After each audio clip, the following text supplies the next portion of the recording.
Mga bawal na pagkain kapag may gout ka. Ang gout ay isang uri ng arthritis na sobrang sakit kapag umatake, lalo na sa paa, tuhod o daliri. At ang nakakainis, madalas, paborito mo pang pagkain ang trigger nito. Unang-una sa listahan, red meat tulad ng baka, baboy at lalo na ang lamang loob gaya ng atay, balon-balunan at utak.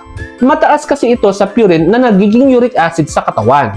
Pangalawa, seafoods. Lalo na yung sardinas, tuna at shellfish gaya ng tahong at hipon. Masarap pero pasakit sa gout. Pangatlo, alak. Lalo na sa beer dahil hindi lang ito nagpaparis ng uric acid, pinapabagal din nito ang pag-flush out ng kidneys mo. Ang apat, sugary drinks gaya ng soft drinks at sweetened fruit juices.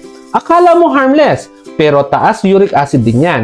At kahit mga pagkain na matataas sa fat tulad ng chicharon, fried food, maparalyze ng sakit bigla sa kalagitnaan ng lakad mo, iwasan mo na yung pagkain na pampasarap nga pero pamatay naman sa kasukasuan. Comment gout kung may kilala kang dapat talagang umiwas sa mga pampayurik. Share this sa mga taong hindi makapaglakad moments.